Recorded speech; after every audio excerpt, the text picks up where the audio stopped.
vous prenez des cailloux toute la journée, vous prenez des crachats, et à un moment donné, vous prenez un coup, et là, à ce moment-là, vous donnez un coup. C'est l'effet tunnel. Il est compréhensible intellectuellement. Il n'est pas admissible. Je suis policier depuis le 1er décembre 1990. Le 1er décembre 1990, à 18 h, je franchissais les portes de l'école de police de Sens.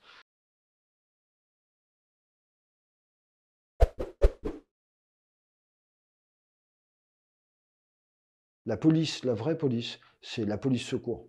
La police qui va intervenir à 6 h du matin parce que la voiture est mal garée. Une voiture garée devant votre sortie de garage et vous devez à tout prix aller à votre rendez-vous, sinon vous allez perdre votre boulot. Une femme qui se fait battre par son mari, il faut intervenir le plus rapidement possible pour mettre fin à l'infraction. Si après elle désire déposer plainte, si on met le mari en garde à vue, c'est des choses qui sont accessoires. Utiles, mais accessoires. Vous avez mis fin à une infraction. Mes hommes, je vais vous dire, ils ont pas que ça à faire de s'occuper de la délinquance routière. Ils n'ont pas que ça à faire de CPV en matière de Covid. Ils n'ont pas que ça à faire de travailler sur le contrôle des magasins. Bien sûr qu'ils le font. C'est le job et le job, on le fait. Mais franchement, tourner dans certains secteurs, sécuriser les sorties d'école, sécuriser les sorties de concert, aller sauver des gens, c'est bien plus important que savoir si Robert ou Marine, ils ont bien leur assurance à jour.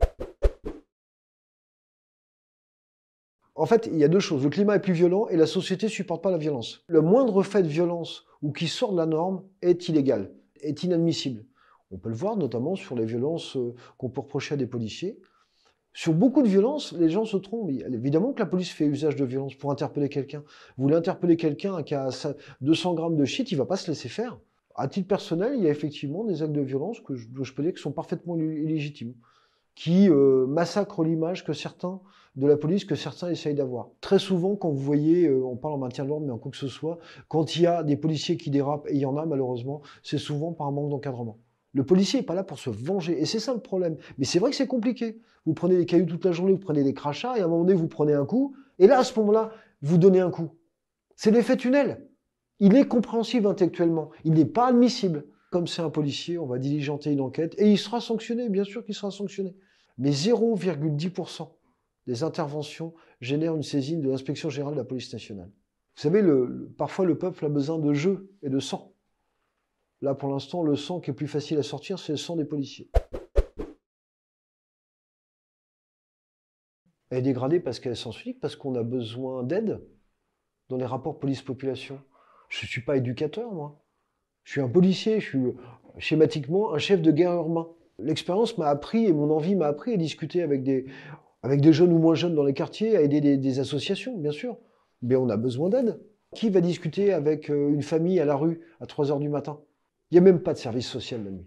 Vous savez, je dirais, les rapports police-population sont un peu un rapport comme entre un père et un enfant, et un garçon.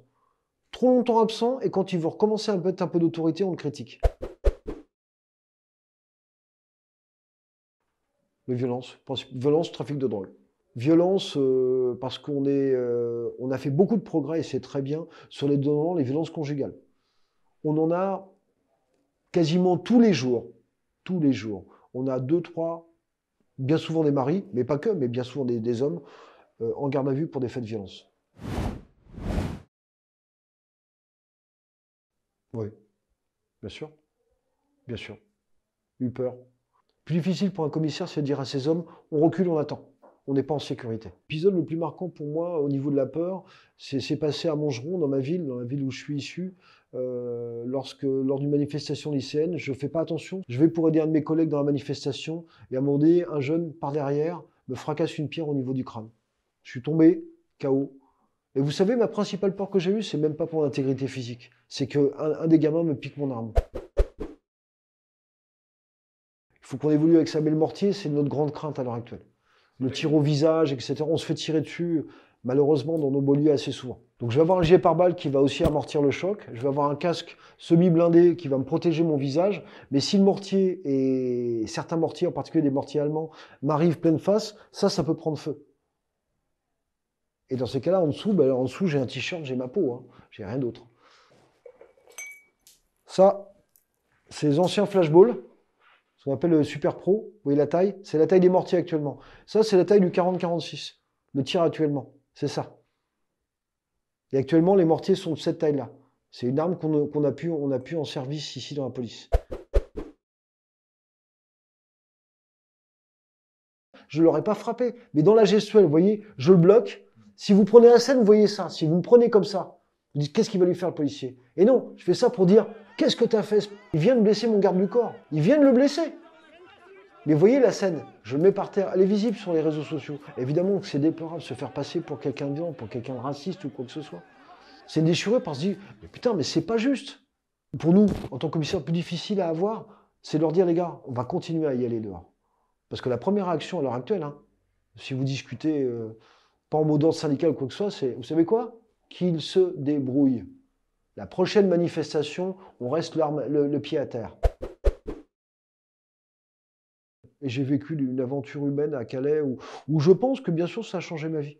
Quand vous rencontrez, que vous côtoyez des jeunes gens ou des moins jeunes, qu'on fait 3000, 3500 km à pied, que vous les voyez sur la plage de Calais, en face il y a Douvres, donc à peu près à 20 km à la nage, et que vous dites, bah voilà, moi mon boulot, c'est de t'empêcher d'aller de l'autre côté. Vous savez, la question qui me posait à l'époque, c'est, mais vous êtes sympa, pourquoi vous faites ça? Parce que c'est mon job. Parce que c'est mon job. C'est une réponse simpliste, qui est peut-être pas très intelligente, mais c'est mon job. Et le job, on l'a fait.